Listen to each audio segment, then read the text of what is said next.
Buenas a todos, es un verdadero placer tener de nuevo aquí a Samuel Vázquez. Muchas gracias por volver. Un honor, Roberto, un honor estar contigo.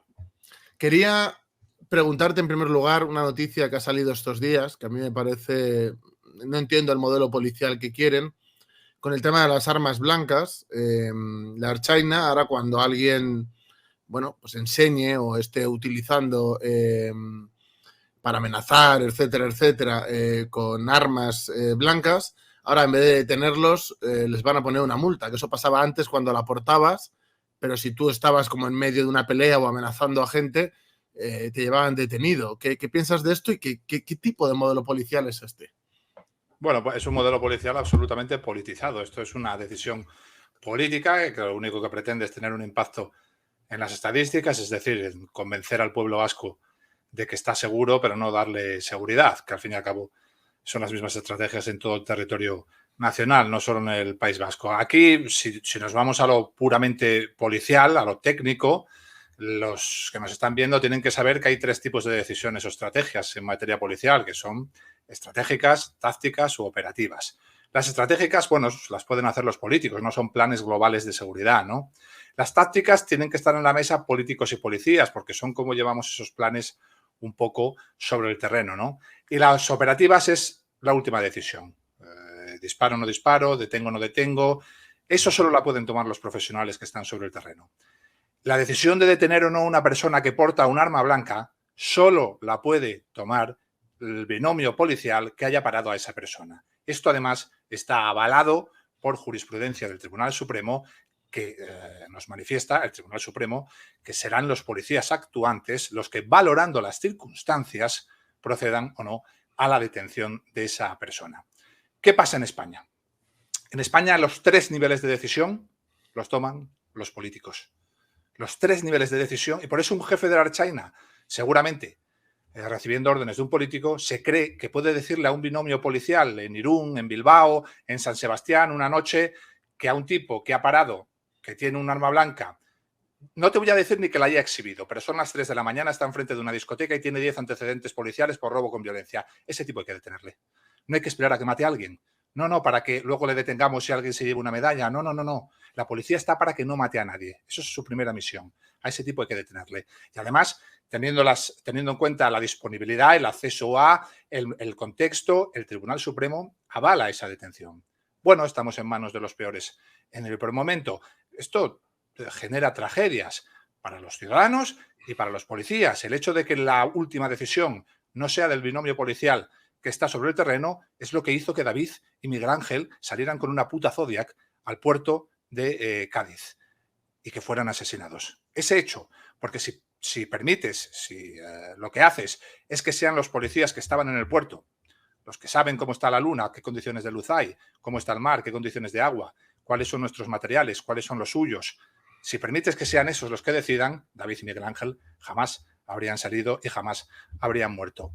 Roberto, estamos en manos de los peores en el peor momento. ¿Crees que a nivel de intervención, porque claro, la policía está muy vendida ahora mismo a la hora de hacer las actuaciones, pero además yo he visto muchas imágenes, que hay gente que, hace como chanza de esto, de policías retrocediendo ante un tío con un cuchillo, este tipo de cosas, claro, pero si a ti actuar te va a llevar a la cárcel a ti porque las leyes que tenemos y cómo está todo organizado va a condenar al policía. Y además te quería preguntar, porque yo lo estoy viendo, a ver, yo vengo de la izquierda grupuscular y radical y allí era normal, ¿no? Ese odio al policía, pero he visto como que se está extrapolando un poco a otros niveles de la sociedad y que es muy peligroso, porque con esto están favoreciendo a los malos poder, incluso como pasa en otros países, dominar regiones enteras y que encima todavía el policía que se está jugando la vida para salvarte todavía sigue siendo el malo. De que ahora mismo hay condena social inmediata a cualquier actuación policial e incluso, que quería comentar contigo esta noticia, en un pueblo de Cataluña, que yo creo que es para meter a la cárcel a alguien, se han puesto a enseñar a niños a tirar como cóctel molotov a muñecos de policía. Es que una sociedad que criminaliza, porque además es que ni siquiera es una crítica a la policía en un sentido estructural, sino que es criminalizar al que está patrullando la calle y se está jugando el pellejo por ti, porque a esos tíos cuando luego les pase algo van a llamar corriendo a la policía. este clima que se está creando como de odio al policía, ¿por qué crees que está pasando? ¿Por qué estamos en este momento tan ridículo de la historia? Bueno, lo primero es que has empezado la pregunta diciendo si era peligroso. Es peligrosísimo. Peligrosísimo. Que la ciudadanía se aleje de la policía es peligroso. Una ciudadanía adulta, hablo de personas adultas, ¿no? Es peligrosísimo. Que se enteren y se alejen de lo que tú llamas estructura, efectivamente, de los cuadros de mando muy politizados y demás, pues sería lo lógico, ¿no? Por la afección que tiene eso luego en las políticas de seguridad. Pero claro, que odien al policía Paco, al que está por su barrio, eso es muy peligroso, porque el policía Paco efectivamente puede tener un mal día, puede darte una voz de más, puede ponerte una multa, puedes cagarte en todos sus muertos. Bueno, eso es entendible, incluso lo entiende el policía Paco. Pero el policía Paco mañana, cuando estés en una situación de peligro vital, es el que se va a poner en medio. Y toda esa gente que por Twitter critica al policía Paco, esos van a huir corriendo. Ya lo he vivido, he estado 20 años en la calle, lo he vivido muchas veces. Van a huir corriendo. Nadie va a dar la cara por ti. Es el policía Paco el que te puso la multa el día anterior, el cabrón, el que va a dar la cara por ti. ¿Existe? ¿Por qué existe? Bueno, porque estamos asistiendo desde hace años a la creación de una nueva sociedad. Es decir, la Agenda 2030 es acabar con Occidente, tal como lo conocimos. Ya está. Para crear una sociedad nueva, tienes que anular todos los resortes firmes, la familia, el concepto de autoridad, el maestro, el policía, todos los resortes que esa sociedad antigua tenía. En la Unión Soviética, tú que habrás leído mucho de eso, en la Unión Soviética en los años 80 se hablaba del hombre nuevo, ¿no? Iban a crear un hombre nuevo. Y para crear un hombre nuevo había que vaciar por dentro todo lo que tenían antes esos hombres. Eso era el primer paso del plan. Primero te vacío por dentro y luego te relleno con lo que yo quiera. Bien, si quieren acabar con Occidente, tal como lo conocemos, y quieren llevarnos a otro tipo de sociedad, es evidente que todo aquello que signifique reforzar la autoridad occidental a ellos no les gusta. Y por lo tanto ya llevamos muchos años viendo campañas de desprestigio absoluto, de examinar al policía en cada actuación, en esos vídeos de móviles que siempre enseñan los 2 últimos minutos, la parte represiva, siempre están cortados justo en esos 2 últimos minutos. No sabemos por qué nunca empezaron a grabar antes para saber de dónde viene esa acción, ¿no? Bueno, está orientado desde la política, tiene o ha tenido en los últimos años les ha dado cierta ventaja a ciertos partidos, a ciertas ideologías, porque ha calado, es un mensaje que ha calado, es evidente que ha calado entre la ciudadanía. ¿Qué pasa ese mensaje? Que desde hace 4 o 5 años la ciudadanía tiene sentimientos encontrados. ¿Por qué? Porque hasta hace 4 o 5 años, 6 años, la delincuencia en España, bueno, sí, estaba subiendo, pero cuando acabaron los 90 y al principios del siglo, hemos vivido en una sociedad probablemente de las más seguras y libres que haya conocido la historia. Esto es así, la historia generalmente siempre ha sido muy violenta. Nosotros hemos vivido en una especie de ensoñación, ¿vale? Entonces, cuando la sociedad es tan segura, en realidad los policías son alguien que molesta. Por irnos a Grossman y a la división que hace de perros pastores, de la que hablamos tú y yo alguna vez, perros pastores, ovejas o corderos y lobos, ¿no? Claro, si las ovejas nunca ven al lobo, el perro pastor es un incordio, ladra, las orienta, les dice por dónde tienen que ir, las muerde en las piernas si no van por donde ellos dicen. ¿Qué hace? Es un incordio, es un auténtico incordio. Entonces, una política que se meta con ese perro pastor es una política que triunfa entre las ovejas. ¿Qué pasa? Que de repente aparecen los lobos y ya hay sentimientos encontrados. Es la situación en la que nos vemos hoy, por eso me haces esta pregunta. Claro, cuando aparecen los lobos, las ovejas empiezan a ver que sí necesitan perros pastores. Un poco sobre esto que estamos hablando, llegué a ver, bueno, a nosotros nos investigan con lupa a todos los que trabajamos el tema de la inmigración, el modelo que tenemos, de la inseguridad, de todo este tipo de cosas. Todos los que hablamos de esto tenemos una lupa que están deseando meternos un juicio de delitos de odio, pero sin embargo luego hay gente como el exdiputado Mantero de Podemos que se puso a llamar a la guerra, o sea, fue a lavapiés y se puso a llamar a la guerra, no sé si contra España, contra la policía, no se sabía muy bien. Y luego vi reportajes de unos chicos negros, creo que eran de Senegal, practicando con garfios que lanzaban además para atacar a los policías y a saber a quién más que encontraran por ahí. Porque claro, estas turbas de gente que linchan a personas por la calle, ellos se supone que van a linchar a la policía, pero luego en realidad tampoco es cierto. Es decir, si tú estás en el lugar equivocado, el que va a acabar con un garfio en el cuello vas a ser tú. Y claro, a este hombre nadie le mete ningún juicio ni pasa nada. Hay como una doble vara de medir de que hay Claro. gente que puede decir lo que quiera y otros, incluso por decir la verdad, o sea, ni siquiera mentir, ni difamar, ni amenazar, directamente te multan o te arruinan la vida. Sí, sí. Este diputado Seriñe, que no sé las veces que me habrá insultado por Twitter, tiene un mal recuerdo de mí porque fue uno de los 2 diputados a los que me enfrenté en la Asamblea de Madrid. El otro es Guardiola, el del PSOE, y los vídeos de mi contestación, de mi réplica, pues superaron el 1.000.000 de visualizaciones. Muy Eso les buenas. Yo te conocí ahí. pues les ha dejado un mal recuerdo de mí, ¿no? Entonces, claro, un tipo que viene a una asamblea y la réplica a mi discurso, cuando todavía yo no he dado mi discurso, ya la tiene escrita, empezamos mal. Porque si todavía no me has oído, ¿cómo es posible que me pueda replicar? Él ya viene con el discurso de racista, fascista, yo no sé las veces que me habrá insultado desde entonces. Y sí, tiene bula, tiene vía libre, claro, al final, ¿por qué? Porque esto de los delitos de odio, ¿qué es? Esto de los delitos de odio es un camelo. Mientras esta gente gobierne, los delitos de odio son una cosa, tienen una finalidad, que es que esta gente convierte todas sus opiniones en dogmas, dogmas de fe política. Esos dogmas, después de imponerlos en la sociedad, implican defensa absoluta de los derechos humanos, porque lo dicen ellos.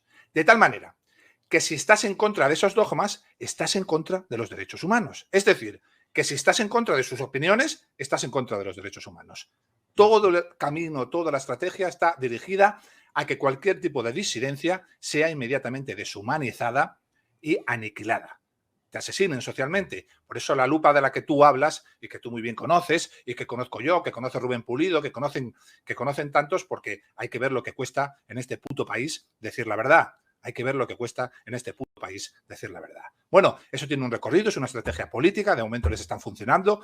No sabemos hasta cuándo les va a funcionar, pero es evidente que la estrategia es que todas sus opiniones son dogmas y defensa de los derechos humanos. Si estás en contra de sus opiniones, estás en contra de los derechos humanos. Esa es la ecuación. Y suena muy bien lo de los derechos humanos, pero son derechos humanos selectivos. O sea, porque luego cuando es Turquía la que comete genocidios, que son los que se llevan bien con España, eso no importa. Cuando son los saharauis, que ahora nos llevamos bien con Marruecos, no pasa nada. Cuando son las mujeres, que son precisamente oprimidas por gente de estas culturas, no pasa nada. Es decir, los derechos humanos solo les importa, parece, cuando son en Palestina o cuando defienden algún lobby de las minorías que apoyan sus gobiernos.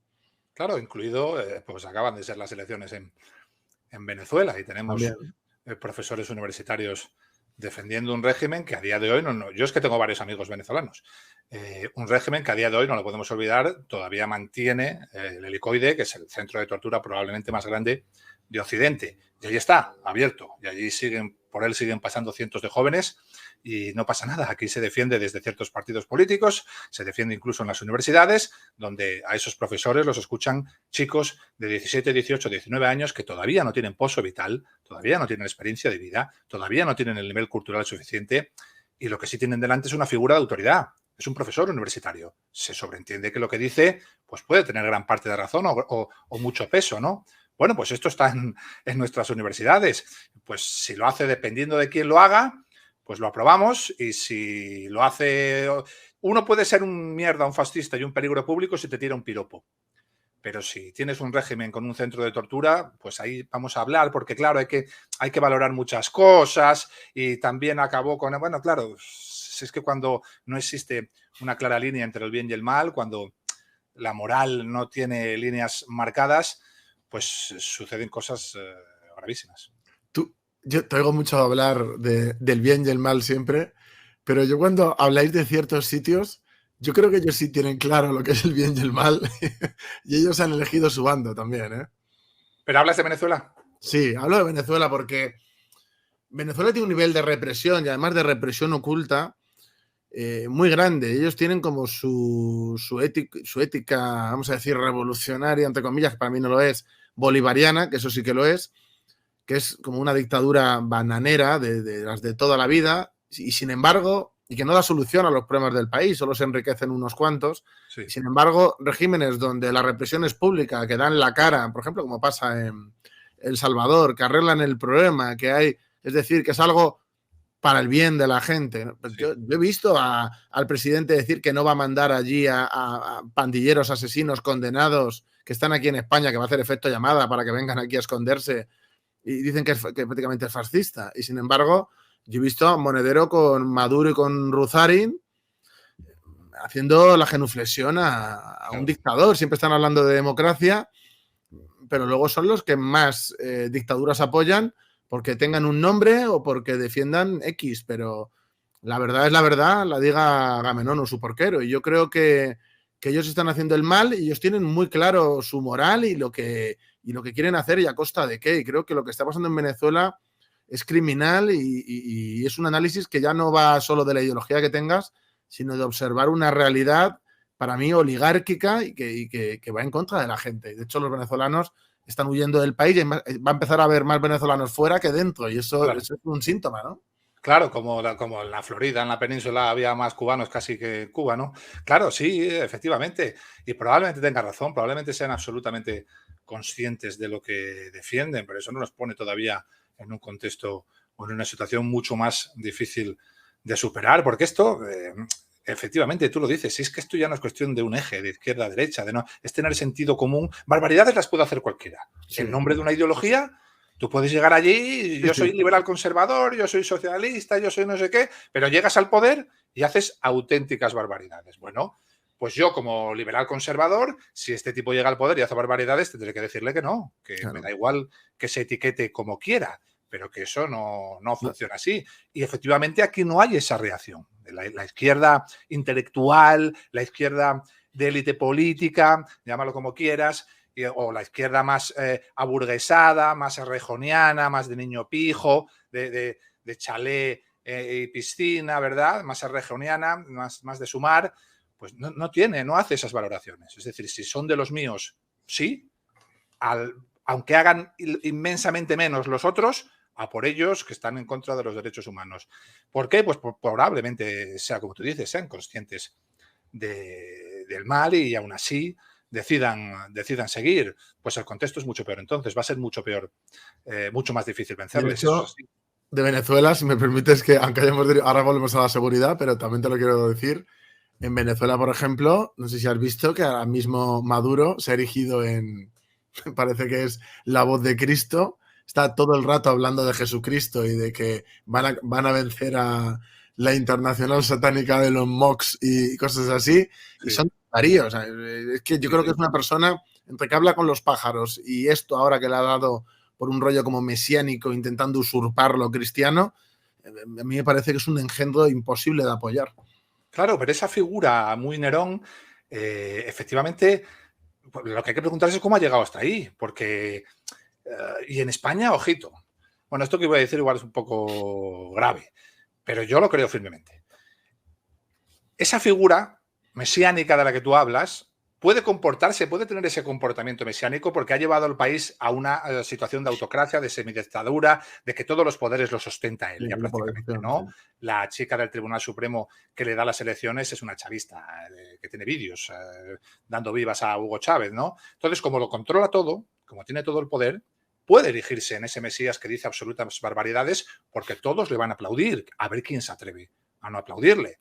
Si no tuviera tanto poder, quizá no diría tantas barbaridades y tendría esa parte más atávica suya escondida. Yo creo que en España hay dos políticos que tienen esa parte atávica escondida y que si no han dado rienda suelta a esa parte atávica es porque todavía no tienen todo el poder. Y lo siento, pero yo creo que Pedro Sánchez e Irene Montero... Iba a decir, Sánchez tiene que ser uno. Sí, yo creo que son dos figuras que si los escuchas hablar, si observas sus gestos cuando hablan, si observas sus comportamientos, yo creo que tienen atávicamente escondido esa parte que si les permitiéramos llegar a tener todo el poder, veríamos escenas muy parecidas en ellos a las que tú estás criticando ahora en Maduro. Yo creo que Pablo Iglesias lo tendría incluso más que ella, fíjate. Porque siempre ha sido muy, muy mesiánico. Él siempre hablaba de... Él hacía crítica de cine antes en la Facultad de Políticas. Yo estuve con él allí, yo fui alumno suyo. Y él hablaba mucho del Volveréis seré millones, de Espartaco y de todo esto. Siempre ha tenido como... Bueno, cierta izquierda marxista siempre ha sido como muy mesiánica, del destino, ¿no? Del cientificismo. Pero y yo creo que él recoge esa tradición. Pero yo en esto no estoy de acuerdo contigo. Yo creo que Pablo no es como... Pablo es muy retórico. Pablo es lo que en el barrio llamaríamos un flipao de toda la vida. Es un tipo, pues bueno, quiere estatus, quiere poder, quiere que le escuchen, ya está. A él la política le dio dinero, una vez que le dio dinero, irse de la política le daba un poco igual porque él había llegado a un punto en política donde ya iba a tener un canal de televisión, ya iba a poder escribir artículos. Él quiere que le escuchen. Quiere ser un tipo que se ponga encima, como en la película esta de Robin Williams, ¿no? Se pone encima de la mesa y mirarme todos a mí, ¿no? En el Club de los Poetas Muertos. Pero yo creo que es muy retórico, que es menos peligroso, porque yo el haber estado 19 años en la calle me ha dado mucha interacción, mucha capacidad a la hora de interactuar con las personas, de evaluarlas muy rápido, de saber de qué palo vienen muy rápido, de saber que pueda... También es verdad que las policías tratamos con muchas personas que tienen trastornos mentales, en picos agudos de estrés, bueno, vale. Entonces, yo cuando los miro a los dos, creo que es mucho más peligroso Irene Montero que Pablo Iglesias. Creo, igual tú no compartes esa opinión, pero es mi opinión.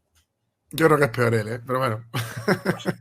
Volviendo un poco al tema de la criminalidad, ¿qué opinas de los nuevos datos de criminalidad en España? Porque la izquierda dice que se han exagerado los hechos, pero yo tengo aquí los datos de 2023 y la tasa de 2023 es de 50,61, solo superada en 2005 y 2008, y se han cometido más delitos que nunca en términos absolutos. Y estamos hablando de aumentos en secuestros, delitos contra la libertad sexual, agresiones sexuales con penetración, el resto de delitos contra la libertad sexual, tráfico de drogas, cibercriminalidad y además delitos más graves. O sea, precisamente en los más graves, de hecho, el único de esos que ha bajado es el robo con fuerza en domicilios, pero porque somos el país de las empresas de seguridad, de alarmas y demás.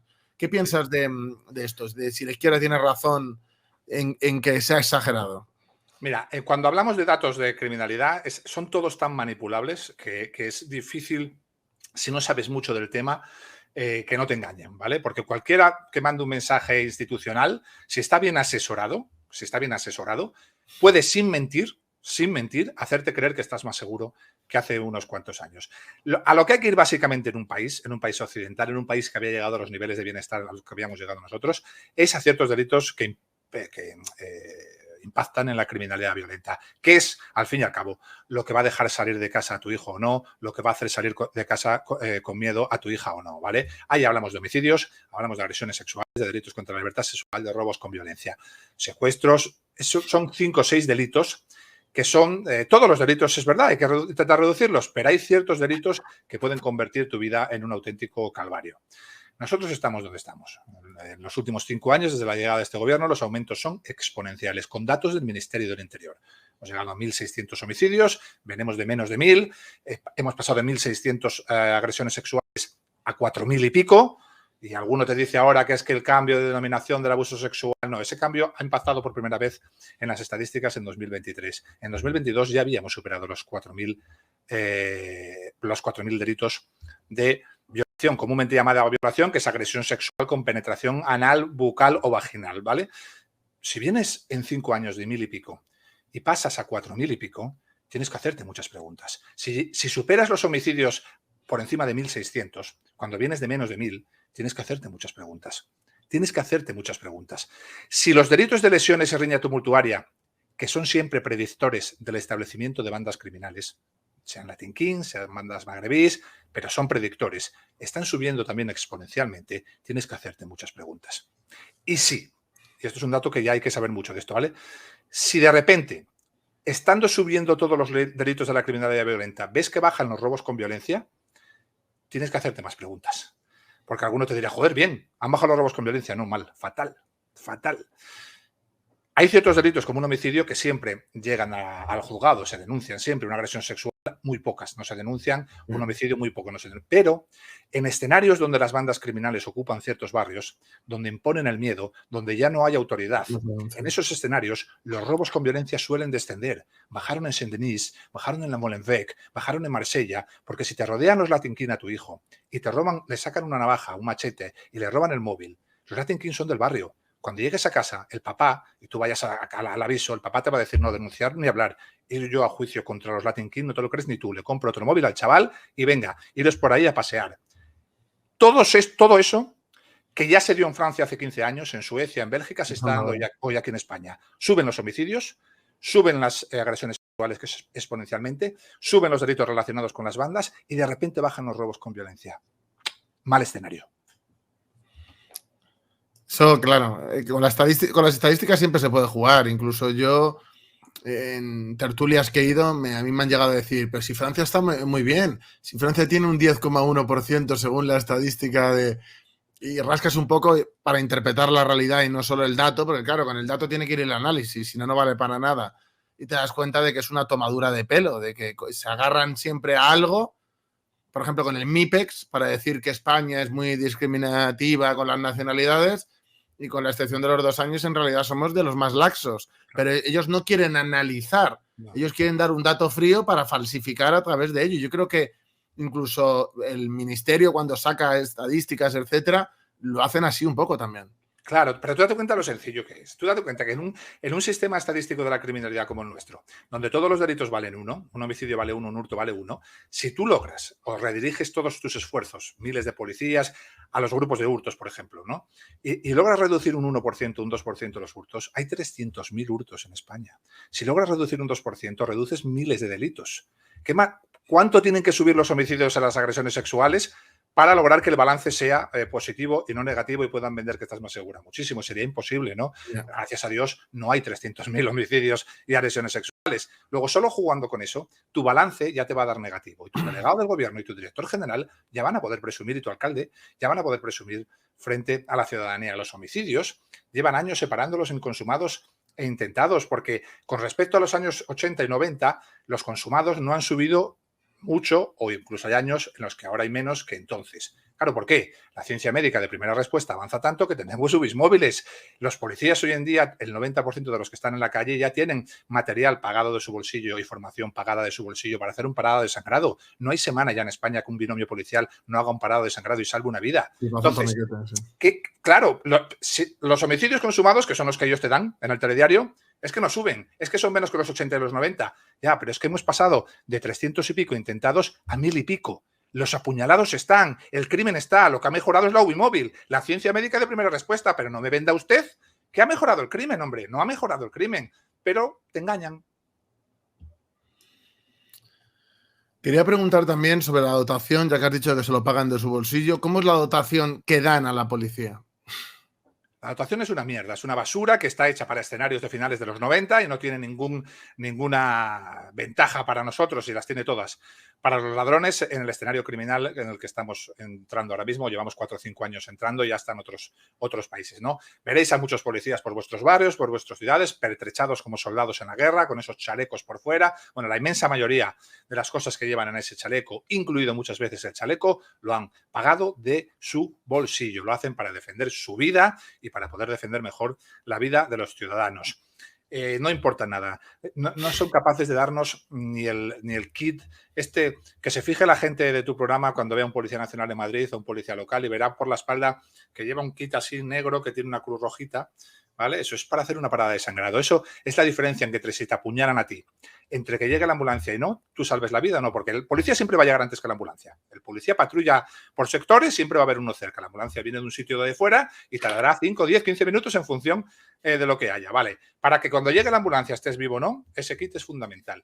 Bueno, ni ese kit pueden darnos. Yo te recuerdo, yo ahora me da igual ya PP, que PSOE, que me da igual ya todos, que cuando empiezan a dar los chalecos de manera masiva, yo cuando entré aquí me compré mi chaleco, me gasté mi pasta, mi primer sueldo, me compré un chaleco, porque aquí no te da un chaleco nadie, claro. Cuando empiezan a dar los chalecos es cuando nos matan a Vanessa a la salida de un atraco en Vigo.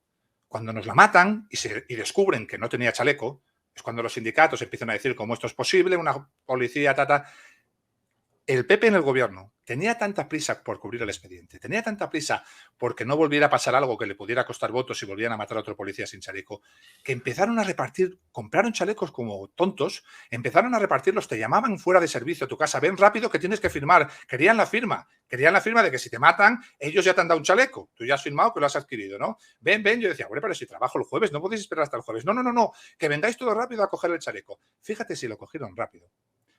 Que no se dieron cuenta que la fallecida era una compañera, era una mujer. Las mujeres tienen senos, tienen pechos y los chalecos tienen que ser ergonómicos. habían comprado todos los chalecos para varones. No habían comprado chalecos ergonómicos, a pesar de que la fallecida, de que la asesinada había sido una compañera. Lo hacen todo mal, lo hacen todo rápido, porque lo hacen todo para cubrir su discurso político, para que no les afecte a ellos. Y además los chalecos son caros, ¿no? Si no me equivoco. Un chaleco bueno pues estará entre 450 y 500 euros. Luego ya en función de... Claro, si tú quieres... los chalecos que ves hoy, que son chalecos que están llenos de gadget, eso te vas a 1000. Te vas a... Claro, porque los chalecos hay que llenarlos con cosas, tal como las cosas que necesitamos hoy en día para salir a patrullar, ¿no? Que no necesitábamos a lo mejor en el año 96 o 97, pero que hoy sí se necesitan. Todo es caro, pero además tienes que adquirir la formación. No es solo que te gastes 150 euros en el kit, es que tienes que coger un curso para saber utilizar el kit, porque si llegas a un tipo en un escenario en el que está desangrándose, no puedes meter mano ahí sin saber dónde metes mano, a ver si lo vas a matar tú. Tienes que saber utilizarlo. Al final, entre el kit y la formación, pues te vas a otros 300, 400 euros cada vez que quieras formarte en algo. Te hablo solo en este caso del parado desangrado, pero hay más cosas en las que formarse, lógicamente. ¿Qué opinas? Bueno, yo vi tu opinión, pero me gustaría que la gente la supiera sobre lo que pasó en Mocejón con el asesinato del niño de 11 años, de cómo se hicieron las cosas. Mi opinión sobre cómo se hicieron las cosas es que igual nos detienen. Mi opinión es que es inaceptable que en un país occidental te maten a un niño a cuchilladas, te maten a un niño, y ni antes, ni durante, ni después, todavía hoy, no haya habido una rueda de prensa con un tipo uniformado y dotado de autoridad, con una gorra y una placa en el pecho, dirigiéndose a la población para dar explicaciones. No me sirve el secreto de sumario. Bien, el juez ha decidido decretar el secreto de sumario, a saber a petición de quién, me da igual, él es el que tiene el que sabe todo lo que ha pasado y por lo tanto yo no voy a criticar la decisión de un juez. Pero tenga o no tenga, haya o no haya secreto de sumario, un mando puede salir cada 6-7 horas. No a decir cosas de la investigación, porque si hay secreto de sumario no se puede, pero sí a tranquilizar a la población, sí a decirle qué puede hacer en el caso de que tenga alguna pista, sí a dar un teléfono directo en el caso de que alguien vea algo, sí a explicarle cómo actuar en el caso de que vuelvan a ver a una persona enajenada con un cuchillo, y sí a decir que los bulos sobre las características físicas, sobre si era un mena, sobre si era un marroquí, eran todos falsos y no venían de datos oficiales. ¿Por qué no salieron a hacer eso? ¿Por qué? Quizá estaban creando un caldo de cultivo, quizá estaban controlando los tiempos porque iban a sacar provecho luego de esos tiempos, iban a mandar al día siguiente a todos sus comisarios políticos a pedir restringir las redes, a pedir perseguir los bulos y a pedir identificar cuentas porque creaban odio, que no era odio, era hartazgo, era frustración. Hemos visto tantos crímenes cometidos por cierto perfil que cuando sucede un crimen así, pues es normal que pienses que es ese perfil. Si nadie te da información, es más normal que te frustres. Si es un niño el que ha muerto, es más normal que te enajenes y te enfades. Es absolutamente normal, no tiene nada que ver con el racismo. Decía en Inglaterra, ahora que tú sabes cómo están, ¿verdad? Están persiguiendo también a la gente que se manifiesta. Sí. Había una camiseta de un hombre que decía, yo no soy de extrema derecha, yo solo soy un papá. Claro, pues es normal que la gente se enfade. A esa gente hay que dar la información. Porque en los principios básicos de actuación de la policía está el de información. No es volitivo, no es que tú decidas darla o no, es que estás obligado a darla. Es que te han matado un niño, es que tiene que haber un coronel o un general dotado de autoridad frente a un micrófono, diciendo esto que está saliendo es falso, por favor, no sigan por ahí.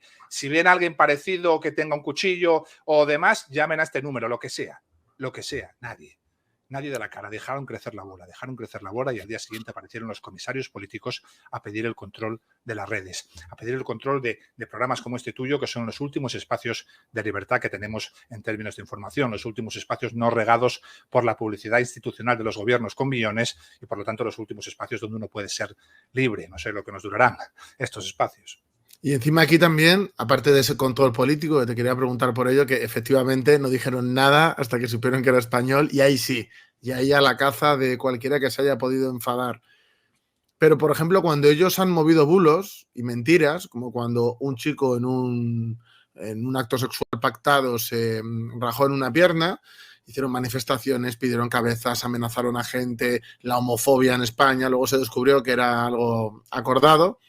Y yo no veo que persigan a nadie por haber lanzado bulos, solo persiguen a quienes son díscolos del discurso oficial.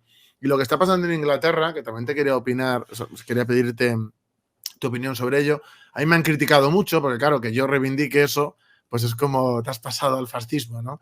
Pero yo creo que me he pasado un poco al sentido común, porque la gente efectivamente está harta de que apuñalen a niños, de que violen a mujeres. Entonces es normal que la gente confronte. Yo lo que no veo normal es que un partido socialista, que se supone que en sus inicios estaba por y para el pueblo, esté reprimiendo a los trabajadores británicos y esté protegiendo, como he visto, o sea, he visto a policías con un megáfono decir, por favor, escondan las armas y así no detendremos a nadie, cuando había turbas de musulmanes pegando a la gente por ser blanca por la calle. Yo es una cosa escatológica y yo a la policía de España no la veo así, solo a los mandos, pero a mí me da miedo que en un futuro empiecen a meter a gente a la policía de ese perfil que hemos visto en Inglaterra. Bueno, yo, como tú sabes, nosotros en una policía para el siglo XXI hemos hecho mucho modelo comparado. Entonces, lo mismo que te puedo decir que en Italia y Francia no hay policía, es decir, los mandos y los políticos que marcan las estrategias son pura política, son personas que no miran por el bien del ciudadano, solo protegen discursos políticos. En España es exactamente igual y, por lo tanto, hasta que eso no cambie, va a ser muy difícil cambiar las cosas. Sí te puedo decir que en Francia, en Italia y en España hay policías. Hay policías. No podemos, yo no tengo ninguna capacidad de influencia en las estrategias, en los planes directores, ninguna. A mí, yo entro en un centro de mando y salta la alarma. Me echan de allí a patadas, ¿vale? Ni yo ni los grandes policías que hay en España, subinspectores, tenientes, sargentos, policías, no tenemos ninguna capacidad para marcar, para cambiar el modelo policial de la política criminal. Si nos dejaran, yo te puedo asegurar que cambiaría. En Italia, en Francia y en España. En España y Francia y en Italia hay policías de sobra para cambiar esto y para revertirlo en muy poco tiempo, muy poco tiempo, de sobra. Ahora bien, yo he hecho modelo comparado. En Inglaterra ni hay policía, ni hay policías. El panorama en Inglaterra es desolador.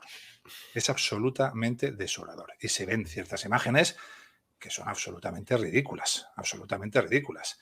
Entonces, claro, te matan a 3 niños en un club infantil. Pues ¿cómo no va a haber rabia? Pero esta gente que sale en manada a la calle cuando matan a un delincuente, como George Floyd, al que hacen estatuas, un tipo que 3 meses antes le había abierto la cabeza con un bate a una abuela para robarla, muere en una intervención policial y sale medio planeta Tierra indignado y todo el mundo dice, es normal que se indigne, y hay 20 muertos en las manifestaciones en Estados Unidos, gente inocente, y es normal que esto pase. Es normal que esto pase, pero si nos acuchillan a 3 niños en un club infantil, ¿no podemos mostrar la rabia? Porque va en contra de la gente 30, el multiculturalismo y no sé qué, no podemos mostrar la rabia, pues es normal que mostremos la rabia. Te apuñalan a 3 chicos y sale la jefa del Merseyside, de la zona de Liverpool, del Merseyside, la jefa de policía, y lo primero que dice es que van a ser implacables con las manifestaciones en Twitter y en Facebook y en Instagram, en no sé qué. Vete a la mierda, vete a la mierda. Podrás llevar 40 años uniforme, no serás policía en tu puta vida. Vete a la mierda. No es esto lo que está pidiendo la población ahora. Lo siento. Vete a la mierda. En Inglaterra no hay ni policía ni policías. Es una opinión personal, que coste, Yo, cada uno que haga sus estudios y opine. Y luego, ¿no te preocupa, por ejemplo, como ha pasado en Francia, en determinadas zonas, que la policía son gente, por ejemplo, yo lo he visto en París y lo he visto en otras ciudades del sur, que ya no son franceses y con este tipo de cosas que habría que hacer y demás, ellos van a estar con quien hay que actuar y no con el que tiene que actuar? No me preocupa si las cosas están bien hechas. Por ejemplo, en Estados Unidos eso se ha hecho y se ha hecho bien. En Estados Unidos se ha hecho y se ha hecho bien. Hay departamentos de policía, yo he visitado algunos, en los que se ha hecho bien. Pero el problema es cuando se hace mal. El problema es cuando la selección... Fíjate, te voy a contar una anécdota de la penúltima vez que estuve en Bruselas. Y es una anécdota de una eurodiputada, que la llama una persona que es amiga suya, que trabaja, no es parlamentaria, pero trabaja en el Europarlamento. Dice, mira, estoy asustadísima porque tenía un accidente aquí con 3, no sé si eran argelinos o no sé, no me acuerdo ahora mismo, en el barrio de la Molenbeek, a la entrada del barrio de la Molenbeek. Y están aquí como medio amenazándome, por favor, no sé qué. Han llegado 2 policías, pero que también son argelinos, y no acaban de decirme nada. Bueno, esta se desplazó rápidamente allí, se puso a hablar con los policías, porque habla un francés perfecto, ha vivido allí mucho tiempo, y me dice, Samuel, ¿y sabes lo que me dijeron? Cuando les pedí explicaciones y les dije, oye, esta mujer está muy nerviosa, la han estado gritando. Yo creo que en lugar de estar con estos, lo primero deberíais estar es con ella. Vamos, ir a tranquilizarla, decirle que no pasa nada. ¿Y sabes lo que le contestaron? Le contestaron, Mire, si quiere eso, llame a policías de los suyos, llame a su policía. A policías de los suyos. La otra no daba crédito. Decía, ¿pero quiénes son los policías de los míos? Este es el uniforme de la policía de Bruselas. Serán ustedes los policías de todos. El problema es la selección. El problema es la selección y cómo vas integrando a eso. Si poco a poco, de manera controlada y bien, o por cuotas, por querer parecer, por querer ser multicultural, entonces rápidamente, sin ningún tipo de control y mal. En Estados Unidos, como es un proceso que lleva muchos, muchos años, se ha hecho relativamente bien. En Francia se está haciendo mejor que en Bélgica y no tengo muchos datos de Suecia o de otros sitios. Yo no estoy en contra si el proceso se hace bien, pero claro, si se mete un político a ponerte cuotas, a ponerte unos mínimos de esto, a ponerte unos mínimos de lo otro, ahí se pervierte todo el proceso. Y una vez pervertido el proceso, lo que va a salir de ahí no lo sabemos nadie, ni tú, ni yo, ni nadie. Claro, es que es peligroso porque, claro, si son su policía, pues imagínate cómo va a ser la reacción, si nos van a pegar a nosotros. Es la última ratio, si eso falla ya, bueno, olvídate, tienes que irte a otro sitio, olvídate. Te quería preguntar también que, bueno, a mí me indignó bastante por el tema del narco español, por lo que ocurrió en Barbate, el asesinato de esos 2 guardias civiles a manos de, bueno, de 2 asesinos y de narcotraficantes, que ahora pues se idealiza mucho en películas y estamos viendo todo el rato películas y series de, ¿no? El Sito Miñanco, ¿no? Tal, y parecen que son los buenos de la película y si tú lo ves te dan ganas de ser como él. Claro. Y se romantiza ese tipo de vida cuando debería ser al revés. El que es el héroe es el policía que se está muriendo, que está persiguiéndole constantemente. Y eso se está viendo a nivel social, pero luego yo lo he visto también, incluso en este caso concreto, que había gente que prácticamente le parecía bien que hubieran muerto los guardias civiles. A mí me parece algo escabroso y algo terrorífico como sociedad. Sí, pero es la romantización del crimen, efectivamente. No es algo nuevo, es algo muy peligroso. Al final el policía de la película o es un gordo que come donuts, o es un tipo corrupto que se lleva la pasta, o es un maldito drogadicto que lo que incauta, pues ya sabes, se queda a la mitad y claro, desfiguras absolutamente. Aquí tuvimos esta serie Antidisturbios, que tú vas hoy a una furgoneta, con todos los fallos que pueda cometer un antidisturbios, tú hoy te subes en Moratalá en una furgona al azar, la que tú quieras, de antidisturbios, y habrá un oficial y 5 policías, y los 6 prácticamente lo que harán será, la mayoría de lo que hacen es crossfit, boxeo, deportes, habrá allí tuppers de arroz con pollo, de esto que se lleva ahora, eso es lo que verás, básicamente, ¿no? Luego en alguna UIP más local puedes ver todavía algún tipo pasado de forma, pero en Madrid, claro, haces una serie. Los 6 son medio alcohólicos, 4 le dan a la farlopa, 3 fuman porros, 1 le pega a la mujer, el otro es un acosador sexual. Hostia, chico, los 6 de la furgona, no había ninguno normal, ni uno normal. Hombre, por favor. Es que, claro, pase lo que pase en la historia, estás creando un desapego hacia el tipo de uniforme, un desapego evidente hacia los tipos de uniforme y una romantización de los tipos a los que persiguen los de uniforme. Porque si estos son así, pues los que persiguen serán los buenos, claro. Eso hace mucho daño. Hay una película del niño, creo que se llama, ¿no?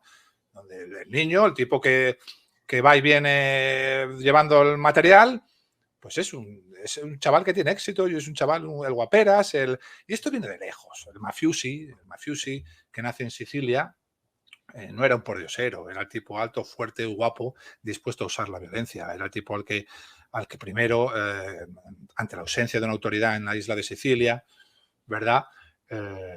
Primero los terratenientes llaman porque es el tipo que tiene un arma, está dispuesto a utilizarla, es el tipo fuerte que hacía trabajos de seguridad en discotecas o en bares y demás, y para proteger la finca es el primero que llaman. Ese tipo siempre generó atracción entre las mujeres y admiración entre los hombres, porque era un tipo que tenía pasta, que iba con el mejor coche, que tenía buenos trabajos, era fuerte, y además era respetado porque se le tenía miedo. Y ese es el origen del mafioso en Sicilia, que luego salta a Estados Unidos, ¿no? Bueno, existe esa romantización, nadie ha querido luchar contra ella, eso es evidente, nadie ha querido luchar contra ella.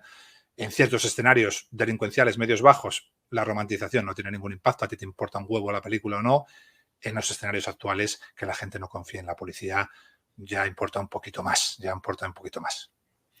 Te quería preguntar también por otro hecho que a mí me indignó bastante, porque hubo mucho progre también diciendo, oh, la Guardia Civil se dedica a embestir una pobre embarcación con inmigrantes, como si las...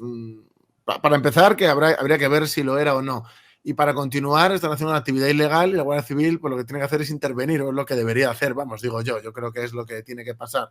Y hemos Sí, visto que hasta, ya no solo que han sido juzgados y condenados socialmente, sino que además Marruecos, que es una dictadura nauseabunda, ha abierto investigaciones. O sea, esto parece que cuando tú ves esto dices, es que Marruecos tiene mucho que ver con todo lo que nos está pasando, porque si está claro. protegiendo a la gente de las mafias, si les mete en la cárcel cuando les mete y les suelta a los meses, cuando liberan sus cárceles y de repente esa gente viene en patera, pues yo ya empiezo a pensar, bueno, yo lo pienso firmemente, pero cualquiera empezaría a pensar que a lo mejor es que el propio gobierno es el primero que incentiva estas cosas. Claro, bueno, el vídeo no es de ahora, es de junio, es de principios de junio. Lo han sacado ahora porque necesitarán ahora esto. No son inmigrantes, son narcos. Y si ves el vídeo y lo paras donde procede, el que se cruza es la lancha de los narcos, no es la de la Guardia Civil. Se cruzan ellos. Efectivamente, en esos escenarios la violencia es pura anarquía. Puedes querer entenderlo o no. Si no lo quieres entender, allá tú, pero la violencia es pura anarquía. En situaciones de estrés agudo, en situaciones de una persecución, un tiroteo, demás, las reglas se transforman, el mundo cambia. Los procesos cognitivos dejan de ir a cierta velocidad y van a otra velocidad distinta. Pierdes toda capacidad de razonamiento y entra en liza pues, este instinto tábico que tenemos todos de supervivencia, ¿no? Entonces, en ese escenario, lo que no puedes es juzgar a los policías, porque claro, esto está muy bien. ¿Y por qué pasaron por aquí? No dieron a la izquierda, no dieron a la derecha. Oiga, mira, esto funciona así. O hacen caso o tendrán que asumir las consecuencias de no hacer caso. Porque si el que las asumo soy yo, nos matan a David y nos matan a Miguel Ángel. ¿Y cuántos Davides y Miguel Ángel tienen que morir? No lo entiendo. A este hombre se le ha dicho 80 veces o a esta lancha que pare. No para. Todo lo que pasa a partir de ese momento lo tienes que asumir tú. Esto funciona así. Lo que no lo voy a asumir soy yo. ¿Por qué saldrá ese vídeo? Bueno, quizá a Marruecos le interese ahora que salga. ¿Y por qué estamos en este escenario? Y tú has sacado lo de Marruecos. Bueno, yo no sé, yo no soy el coronel Baños, no sé mucho de...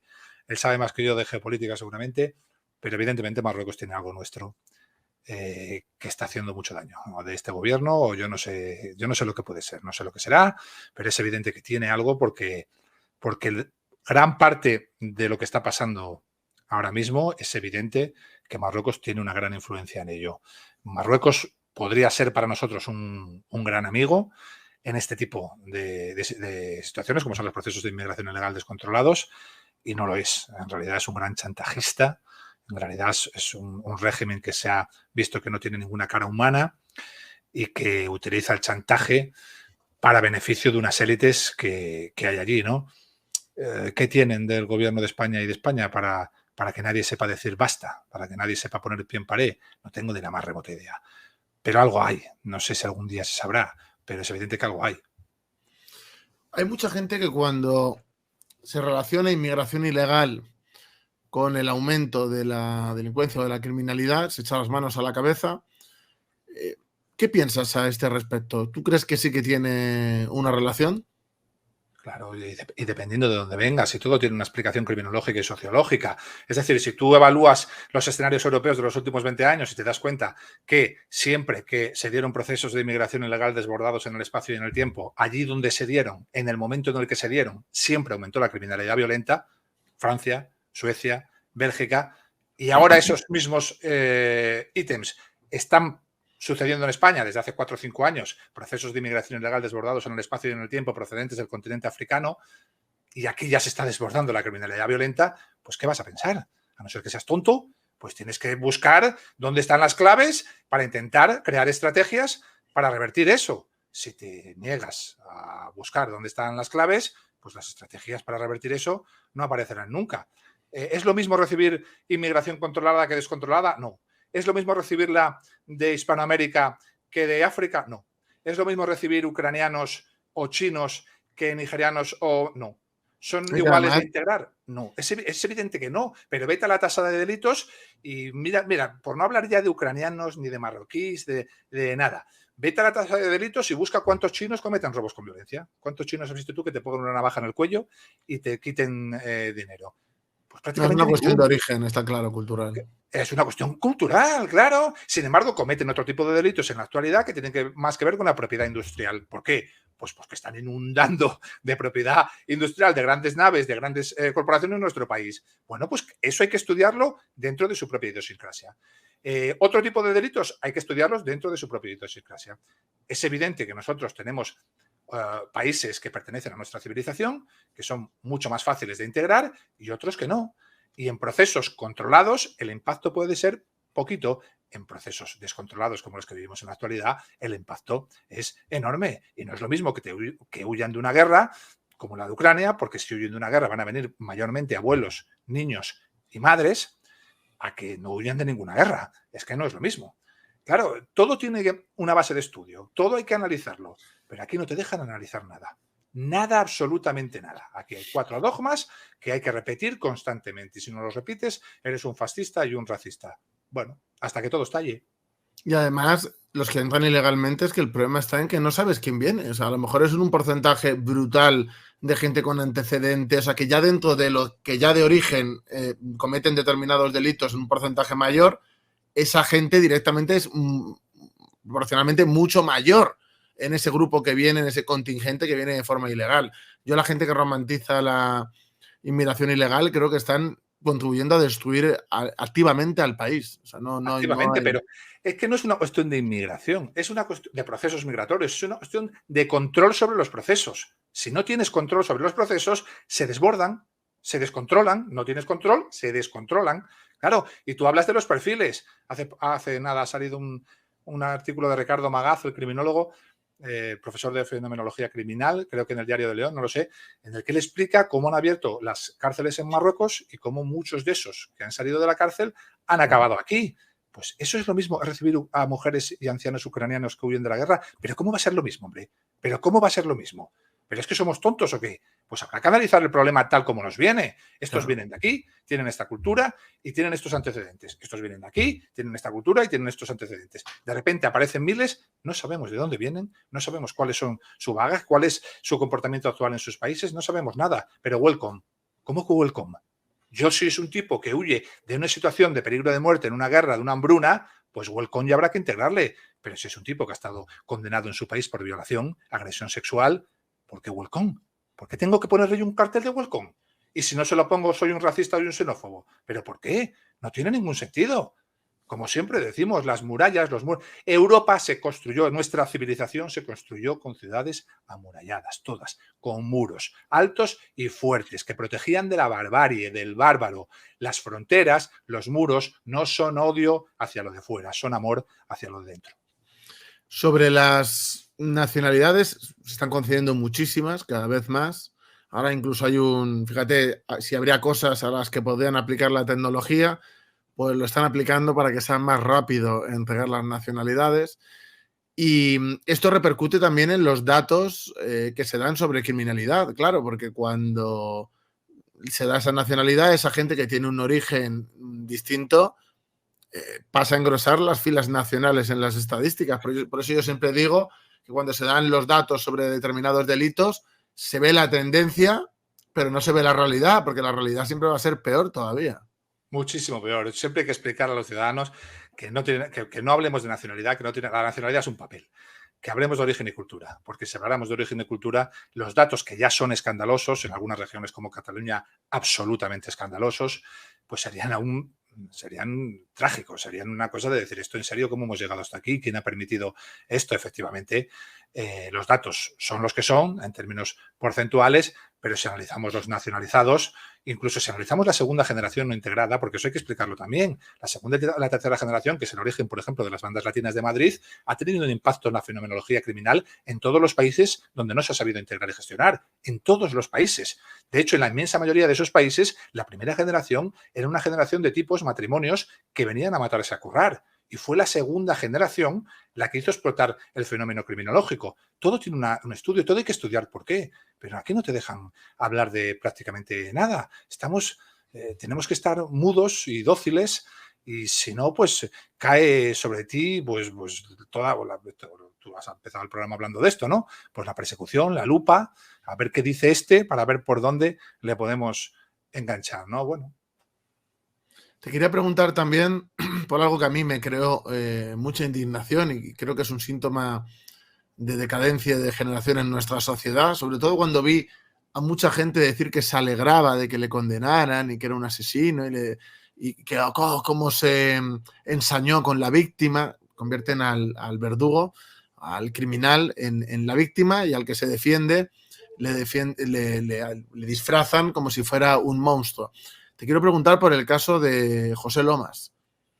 Pepe Lomas, claro, nosotros nos manifestamos en Madrid, hicimos en una policía para el siglo XXI, pedimos autorización y hicimos una manifestación a su favor. Yo me enteré tarde, si me lo hubieras dicho hubiéramos ido, ¿eh? Vale, pues mira, pues lo siento mucho. Es muy difícil en una sociedad que no tiene ninguna cultura de violencia explicar ciertas cosas, ninguna cultura de violencia. Y en lugar de llevar años utilizando nuestras redes, las redes de las instituciones, de los cuerpos policiales, para dotar a la ciudadanía de esa cultura de violencia ante la nueva realidad criminal, nosotros hacemos TikToks y payasadas y estupideces y fotos bobas y no explicamos a la sociedad ciertas cosas, ¿va? Antes hemos hablado de la anarquía en los procesos de violencia, de la generación de estrés, de cómo cambia todo tu cuerpo, los procesos cognitivos, y le piden a un tipo de casi 90 años que en una situación de estrés, donde ha visto a alguien dentro del patio de su finca en la oscuridad, porque era de madrugada, con una, no sé lo que llevaba en la mano, una sierra mecánica. Una motosierra, sí. Una motosierra. Le piden a este hombre que racionalice conductas, ¿sabes? Que racionalice. Bueno, disparaste una vez, vuelve a casa y llama al 091. ¿Cómo vuelve? Y si está vivo y se levanta, si no le he dado más que en la pierna, porque yo soy un anciano. Si está vivo y se levanta, va a venir a por mí, voy a durarle un segundo. No, llama a no sé qué. Tú sabes que se pierde la capacidad motora fina en situaciones de estrés agudo. Tú sabes que ese señor probablemente no sea capaz de marcar el teléfono. Tú sabes la cantidad de veces que yo he ido a un aviso y hemos tardado porque hasta que no llegó un vecino, nadie llamó a la policía porque los que estaban viviendo la situación de estrés se habían olvidado del número de la policía. Un número que tú y yo en una conversación no nos olvidaríamos nunca, 091-112. Si te estás jugando la vida, es posible que te olvides de él. Hay unos procesos cognitivos que existen, que hay que valorar. Entonces, ¿este hombre qué hizo? Este hombre hizo lo único que el ser humano hace ante un peligro inminente para la vida, en situaciones de estrés agudo. Solo hay una cosa, es la memoria mecánica. Tú, un ciudadano, por eso los soldados de élite saben actuar. La memoria mecánica es aquella que adquirimos a través de la destreza, de la repetición continua, del adiestramiento continuo, de años. Repites miles y miles de veces una cosa y decimos aquello de te sale sola, no la necesitas pensar. Bien, los soldados de élite entrenan todos los días, los geos entrenan todos los días. Cuando llegan a las situaciones, les sale solo. Este señor hizo para defenderse lo único que su cerebro le permitió, que es recargar un arma. ¿Por qué? Porque llevaba desde los 14 años cazando. Había recargado el arma miles y miles de veces. ¿Acordarse de un número de teléfono? Probablemente no. La pérdida de la capacidad motora fina le impedía probablemente marcar. Pero cargar un arma, ese tipo lo haría en una discoteca, con los ojos vendados, con la música a todo trapo, te recarga el arma. Porque lo ha hecho miles y miles de veces, lo tiene incorporado a su memoria mecánica y no lo necesita pensar, no lo necesita racionalizar, le sale por instinto.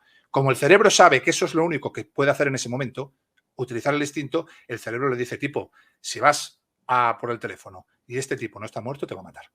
Te va a matar, así que no vayas a por el teléfono, vete a recargar la escopeta. Y eso fue lo que hizo, actuar por instinto, instinto de supervivencia. Y nosotros le juzgamos en una sala con gente bebiendo Coca-Cola, aire acondicionado, ¿y por qué no hiciste esto? ¿Y por qué no hiciste lo otro? En vez de preguntarnos si este hombre estuvo 88 años sin cometer un delito, sin generar ninguna situación de maldad nunca, si nunca tiene o cometió ninguna conducta antisocial, de repente se volvió un asesino justo en el momento en el que un criminal entró en su casa, justo, vaya coincidencia, ¿no? O sea, tuvo 88 años para comportarse de manera antisocial. No lo hizo nunca. Y de repente, este tipo se convirtió en un asesino en el mismo momento que un criminal entró en su domicilio de madrugada. No es mucha coincidencia. No nos tenemos que hacer preguntas. Aquí nadie se hace preguntas. Condena y a la cárcel. Es que yo cuando he visto a gente con la proporcionalidad, incluso en una pelea sencilla, de a puñetazos, tú no eres capaz no, es que le tengo que dar, pero no le puedo romper la nariz, y le tengo que dar, pero claro, no le puedo romper un diente, pero tú pegas puñetazos y donde caiga ha caído, porque no lo piensas, estás defendiéndote. Pues si eso pasa en una pelea, no quiero pensar un tío con una motosierra que va por ti. O sea, es que me parece demencial lo del juez. Y todo nos lleva a eso, efectivamente. Tú das puñetazos como un loco, tú das puñetazos donde sea porque tu instinto y tu cerebro te están diciendo anula la amenaza que tienes enfrente, ¿no? Y es dificilísimo que eso suceda a veces. Vimos hace poco una escena en un cine de un tipo que defendió a una chica y le pegó una paliza al tipo que insultaba a la chica en un cine, no me acuerdo dónde fue ahora mismo. Y la gente todavía le decía, es que ya está en el suelo y le ha pegado 5 o 6 puñetazos más. Pero vamos a ver, hombre. Los seres humanos no tenemos la capacidad de desescalar situaciones de estrés en segundos, que no somos máquinas. Este tipo ha entrado en una situación de estrés, ha empezado una pelea y después de que el tipo se cae, no deja de ser una amenaza para tu cerebro porque puede levantarse. No desescala la situación en 3-4. Necesitas cierto tiempo para desescalar la situación, pero no es algo que tú razones porque eres una persona malvada. Es instintivo, si lo tienen los animales. Vas a los documentales de la 2, esos que todo el mundo ve y luego al final no ve nadie. Y cuando un guepardo caza, a pesar de que entre su mandíbula ya está inerte la gacela, el guepardo sigue dando cabezazos unos cuantos segundos, incluso un minuto. Es la manera que tiene instintiva de asegurarse, no voy a abrir la boca, porque si abro la boca y este se me va, hoy no como, si no como me debilito, si me debilito no cazo, si no cazo muero. Y por eso sigue. No somos capaces de desescalar una situación de estrés y una pelea es una situación de estrés. No somos capaces de desescalarla en 2, 3, 4, 5 segundos. Por eso cuando el tipo cae, le damos 2 o 3 puñetazos más. Pero eso no es porque seamos personas malvadas, hombre. No es porque seamos mala gente. Es porque no sabemos en esa situación actuar de otra manera. Yo pienso igual. Yo cuando vi la condena, que además encima o sea, como no consiga ayuda, se van a quedar con su casa al final, la familia del asesino. A mí me parece algo demencial, pero ya a nivel moral. De un tío que va a robar a su casa, se termina quedando con la casa, aunque sea su familia y no él. Me parece enfermizo, de sociedad enferma. Sociedad enferma y que no distingue, también hemos hablado de esto antes, aunque tú decías que sí que distinguían algunos, no distingue entre el bien y el mal, porque en esa situación tampoco hace falta ser el tío más listo del mundo para saber que el anciano de 80 y pico años representa el bien y que un tipo con 20 antecedentes penales o policiales con una motosierra a las 3 de la mañana en una casa que no es suya representa el mal. No sé, igual es que yo he visto muchas películas de Viernes 13, pero para mí está claro. No, yo creo que el juez... Bueno, es que hoy en día, con las leyes que tenemos y las interpretaciones que hace alguna gente de lo que dices tú de los derechos humanos, nos están llevando a un precipicio, ¿no? A una verdadera debacle de civilización que está pasando en toda Europa. Y es una lástima ver, sobre todo los que hemos crecido en una sociedad un poco distinta. Yo que crecí en los 90, miro el mundo que tienen ahora los chavales y a mí se me cae el alma al suelo, la verdad. Claro, porque es ese pacto generacional. A mí eso me frustra muchísimo, porque soy padre de 3 y me frustra muchísimo eso que acabas de decir. Es ese pacto generacional que tienen todas las generaciones. Es decir, es una obligación moral dejarle un mundo mejor a tus hijos, del que te encontraste o a los que vienen detrás en el caso de que no tengas hijos. Yo tengo claro y tú tienes claro que nuestros padres nos dejaron un mundo mucho mejor del que ellos vivieron. Mucho mejor. Y que sus abuelos les habían dejado un mundo mucho mejor del que los abuelos habían vivido. Y eso ya no va a pasar, esto no está pasando ahora. Y somos una generación que no está cumpliendo el pacto. A mí me frustra enormemente, me genera malos sueños y pesadillas. Somos una generación que no está cumpliendo el pacto. Es bastante probable que si no reaccionamos ya, el mundo que les dejemos a nuestros hijos sea peor que el mundo en el que vivimos nosotros. Es inaceptable moralmente. Bueno, Samuel, que te tengo aquí ya secuestrado 1 hora. Muchísimas gracias por venir de nuevo y a ver si coincidimos en persona. Un fuerte abrazo, Roberto. Siempre un honor.